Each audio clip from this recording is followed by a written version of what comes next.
This is the drag and drop API. So it's basically all about making things draggable. So you can grab something from the page, an HTML element, and then you can also drop it on some other area of the page, mainly on HTML elements. So you drag, that's one thing, and then you can also drop things on another HTML element. So HTML elements become draggable and they also become droppable. Also, an extra feature is that we can drag and drop things outside of the browser. For example, you can drag an image, you can drag a text file, you can drag a binary file, a video file, you can drag any files from outside of the browser into the browser, and then you can manipulate and you can read the contents of these files. So this is like really cool because you take something that lives outside of the browser and you let JavaScript deal with this external file or files. So let's see how this works. First of all, it was introduced with HTML5, and it gives us the ability to drag elements from one place and drop them on another element, much like we see this behavior on our operating systems. Whether you're on Windows, Mac, or Linux, you see that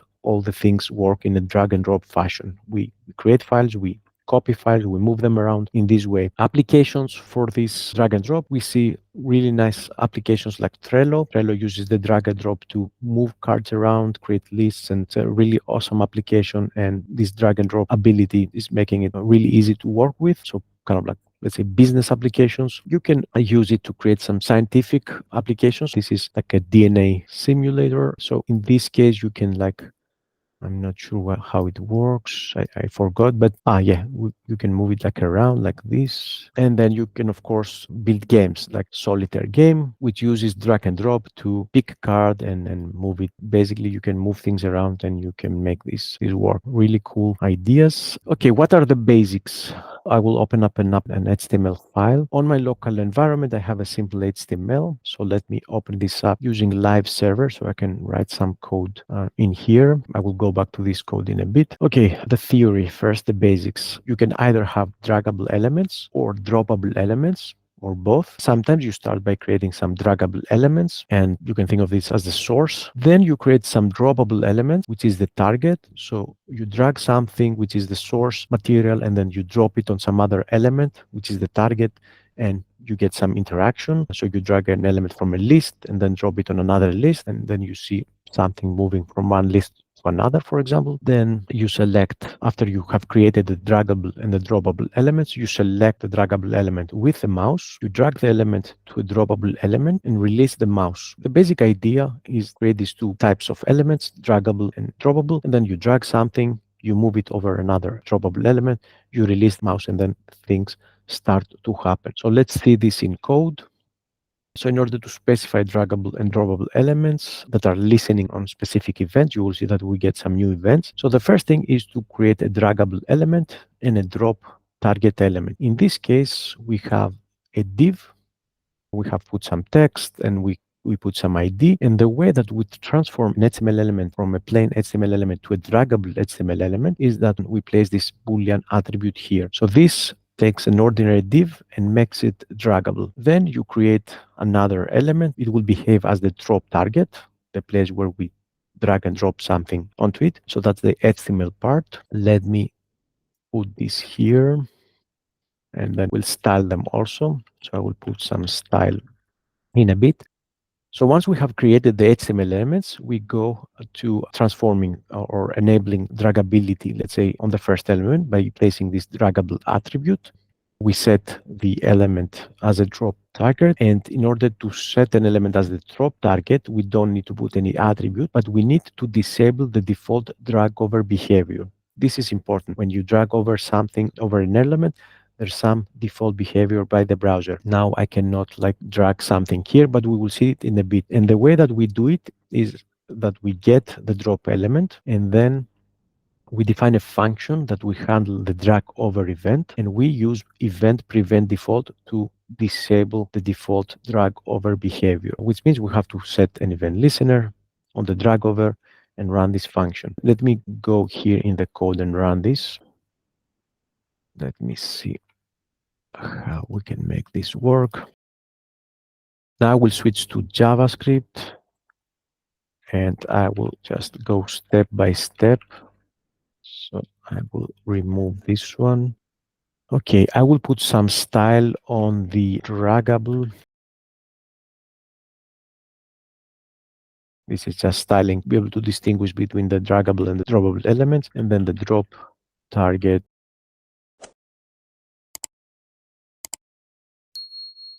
to move this a little bit to the bottom. Now, the thing that you have to remember is that, first of all, HTML elements are not draggable by default.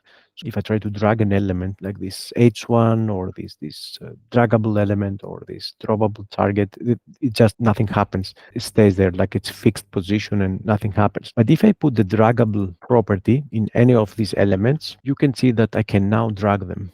So just by using this draggable, I have to set the value to true. Now we can see that both of these elements are draggable. So draggable equals true makes the things draggable. I will put it also on the H1 just to see that we can drag anything. And now the title is also draggable. So I mentioned that elements have a drag over behavior. So when you drag over something over an element, there's some default browser behavior.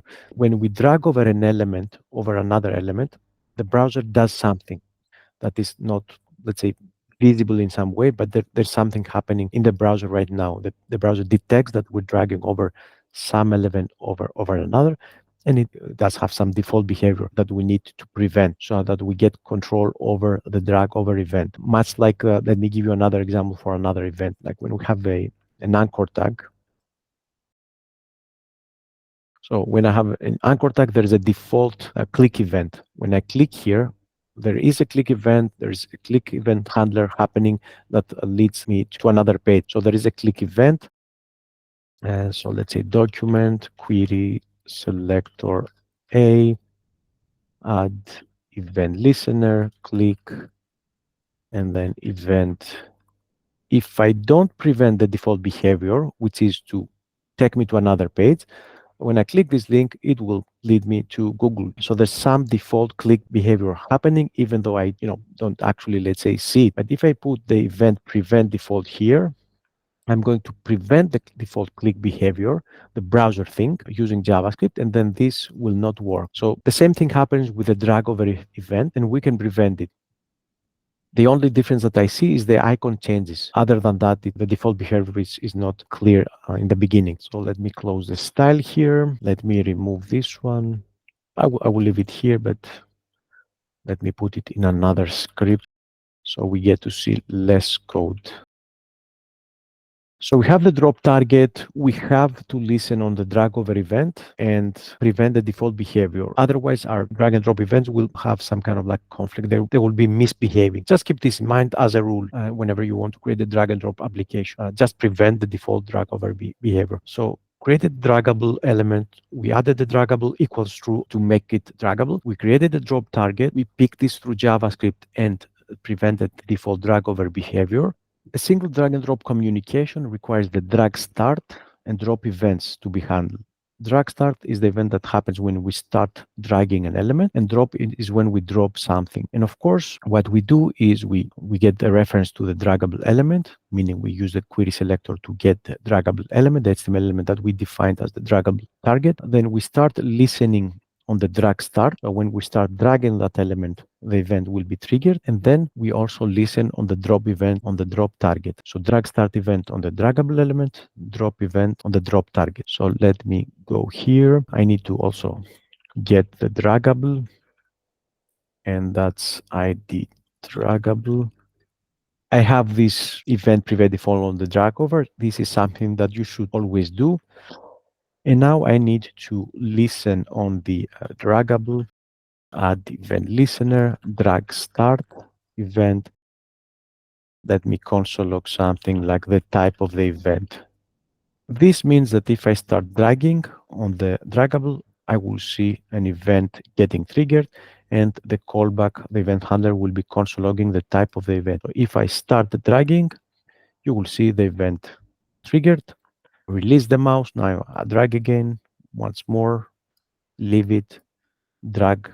So it's a one-time thing. When I click the mouse on the draggable element and I keep it pressed and I move things around, I just initiated the drag start. Even if I click and just move a little bit, this is when the drag start starts. It's not the same as the click, because if I click, you will see nothing happens. The drag start means I click on the draggable element and I move the cursor just 1 pixel, and then this is when the drag start happens. So we need click, mouse down, and mouse move. So if you combine these two events, let's say, imagine that you combine the mouse down and mouse move, you get the drag start. This is when the drag start actually gets triggered. If we want to do something, to run some code when we start dragging, then this is when we want to create this event listener.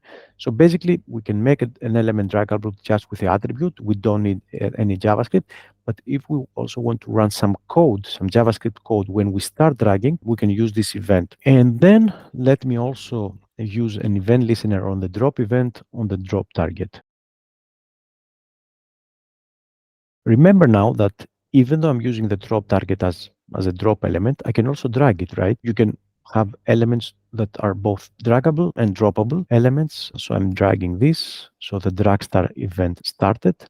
And then when I go over the drop target, you will see the icon changes to this icon.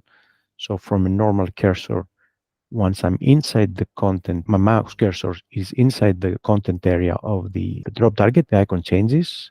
So mouse cursor inside the content box, in here also, and also from the left. And then while I'm inside the content area and I release the mouse, the drop event will be executed. And this means that I can do things like remove the draggable element. So I can say remove the draggable element once I drop it in the target. I can go here and then I get to remove the draggable, or I can do the other way around. I can just remove the target. If your game is about removing things, maybe if this acts as an eraser, I can drop it here and then the drop element gets removed. It's up to you to find like cool ways to use this. And we have like the basic drag and drop setup here. The drag over that prevents the default behavior. And then with the drag start and with the drop, we can actually control what happens on our application while we're dropping and dragging things. Okay, let's conclude going to the third part. So the third part is about an object called data transfer, and let's see what this is all about. So the data transfer object holds the data that is being dragged during a drag and drop operation. So when we're dragging and dropping, we can actually create an object that holds some information and gets transferred from the draggable element to the droppable element. It can hold one or more data items, and each one of these can be of any data type. In its simplest form, it means that we're transferring data from a draggable element to a drop target in a two-step process. Let's see this process. So the first thing is that during the drag start, when we start dragging an element, we will use the data transfer with a method that's available on the interface called setData, and we are setting the data transfer when we drag start. And then when we drop that element on a drop target, we can use the data transfer get data to actually get that data back. What we need to do is we want to use the data transfer set data. The data transfer, as you can see, is part of the event object. And then on step 2, we read the data on the drop event using event.dataTransfer get data. The syntax is different. You can see here we have format and data. In the get data, we only need to use the first argument, the format. Basically, it looks similar like the local storage. When we set the local storage, we set the key and the value. When we use the get method, get item in the local storage, we just provide the key. So kind of like similar looking pattern. Now for this example, I will use this code here. I will go to my example. So when I start dragging, I will use the event data transfer set data. And when I drop, I will use the event get data. Console log it. So what did I do here? When I start dragging, I'm getting the event object from here. This can be event or E for short, and I can use the rename symbol, name this to event. Let me also make this. So rename symbol, event, which is a smart search and replace. So when I start dragging, I'm getting the event object, getting access to the data transfer object, and then setting the data. Now here's the syntax. If you remember, this is format, which is a MIME type, and then this is the data. So depending on the MIME type, if you remember, the MIME type has a category and subcategory. So we have things like text plain, So some types, so you remember the MIME format. We have category text, HTML, category text plain. I believe it's also text CSS. We have image, JPEG, PNG, GIF, whatever. JSON belongs to the category application, not text. So these are some examples. In this case, I'm just going to use a text plain, some simple text. I'm setting the format and the data because it's the simplest one I can use. And then when I read the data transfer, I use the get data, and the only thing I need to supply here is the format. If there was a text plain data transfer data object provided as text plain, I'm going to read it, store it in a variable, and see it here in the console. Let's see if this works. So I can put here, and I can drag and drop and see the sum data. Some cool things that you can try. You can add the date. Every time you drag and drop, you can put the current date. So with a new date and with the methods that this date object provides, we can have the current time. We can explore things in the console and then go here and then say const current time. So I'm just creating a current time, and then I can put this here. So I can also see the time in this case or when this was dropped. So let me see. This was dropped at 13:34:26, and the seconds. So you can do all sorts of things. We can also create more than one draggable elements. Maybe these provide some data, and then we can have another draggable. We can have, I don't know, a different element. Or let me also give this a style. Cool also has this style. Another draggable element, which means I need to. And here's the cool thing is that I can either create another event listener, or maybe I can create a function on drag start, and I can move this function around here, move this here, and drag start. Pretty much the same thing. It's just that I moved the functionality to a function. And in this way, I can reuse this with my cool elements. So both elements listen on the drag start, and they can, interact, but they produce the same data. We have to find a way to let one draggable element produce a different kind of data here, maybe some data for the first one, and maybe different text like cool for the second one.